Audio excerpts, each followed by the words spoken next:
तो दोस्तों एक खबर सामने आई है कि जॉन जोन्स टॉम एस्पिनल से लड़ने के लिए 6 महीने का टाइम मांग रहे हैं और मैं आपको बता रहा हूं कि ये खबर बिल्कुल सही है। और जब आप इसके सही होने की वजह सुनोगे तो आप खुद ही बोलोगे कि हाँ यार ये बात तो सही है। तो John Jones one of the greatest fighters of all time, इनका लास्ट मैच नवंबर में हुआ था स्टीपे के अगेंस्ट, जिसका असलियत में कोई सेंस नहीं था। वहीं टॉम एस्पिनल पिछले 1.5 साल से चैंपियन बने बैठे हैं, लगातार लोगों को भयंकर तरीके से नॉकआउट कर रहे हैं और किसी भी चैलेंज के लिए मना नहीं कर रहे। उनको अगर आप बोलोगे कि जॉन जोन्स से कल फाइट करनी है तो वो कल ही फाइट कर लेंगे। जॉन जोन्स को गोट का दर्जा दिया गया है, इसीलिए उनको लगता है कि गेम उनके हाथ में है।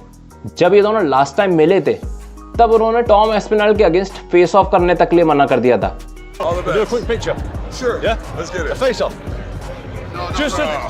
जब उन्होंने अपनी लास्ट फाइट जीती थी तब लोगों को लगा था कि शायद वो फाइनली अब टॉम एस्पिनल के अगेंस्ट मैच एक्सेप्ट कर लेंगे, लेकिन नाम लिया उन्होंने एलेक्स परेरा का।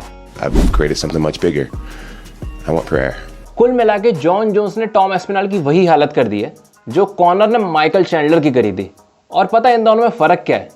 कॉनर मैकग्रेगर के पूरे चांसेस है कि वो कभी भी वापस नहीं आएंगे। वहीं जॉन जोन्स की गारंटी है कि वो एटलीस्ट एक मैच और लड़ेंगे रिटायर होने से पहले। बस कब और कहां वाली बात है। अब तुम खुद सोचो, तुम ये जानते हो कि जॉन जोन्स एक मैच और लड़ेंगे और तुम्हारी तरह ही बाकी ऑडियंस है जो कि जानते हैं कि जॉन जोन्स वापस आएंगे और इसी वजह से वो कितने भी पैसे खर्च करने को तैयार है उनको टॉम एस्पिनल के अगेंस्ट लड़ता हुआ देखने के लिए। बस इसी बात का फायदा उठा रहे जॉन जोन्स। अब तुम बोलोगे कि ठीक है, अगर वो इतना भाव खा रहे हैं तो यूएफसी को उनसे बेल्ट ले लेनी चाहिए और टॉम एस्पिनल को चैंपियन डिक्लेयर कर देना चाहिए।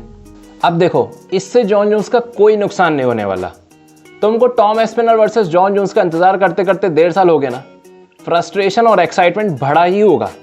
अब अगर जॉन जोन्स यहाँ से 1 साल और खींच देते हैं और एकदम आके कहते हैं कि वो टॉम एस्पिनल से लड़ने के लिए रेडी हैं, तो भी तुम और मैं दोनों के दोनों भगे आएंगे ये मैच देखने के लिए। तो जो जॉन जोन्स 6 महीने मांग रहे हैं, अगर वो असलियत में इस मैच को एक्सेप्ट कर लेते हैं तो उनका फायदा है ही, क्योंकि अगले 6 महीने में हाइप ज़्यादा बन चुकी होगी, मार्केटिंग ज़्यादा हो चुकी होगी, टिकट्स के दाम बढ़ चुके होंगे और जॉन जोन्स ज़्यादा पैसे बना लेंगे। और 6 महीने बाद भी अगर वो ये मैच एक्सेप्ट नहीं करते हैं, जैसा लोग बोल रहे हैं कि वो टॉम एस्पिनल से बचने की कोशिश कर रहे हैं, इस केस में भी जॉन जोन्स का ही फायदा होगा। कैसे? जॉन जोन्स ने बोला कि उनको 6 महीने चाहिए। एलेक्स परेरा का अनकलायव के अगेंस्ट रीमैच कंफर्म हो चुका है।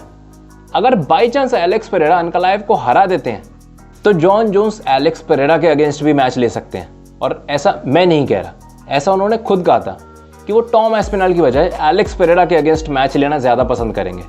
इनफैक्ट यूएफसी ने भी कह रखा है कि एलेक्स परेरा अगर अनकलायव को हरा देते हैं तो वो हैवी वेट में टॉम एस्पिनल या फिर जॉन जोन्स से लड़ने के लिए एलिजिबल हो जाएंगे। तो 6 महीने बाद जॉन जोन्स के पास दोनों ऑप्शन हो सकते हैं और कोई बड़ी बात नहीं कि वो टॉम एस्पिनल की जगह एलेक्स परेरा से लड़ें।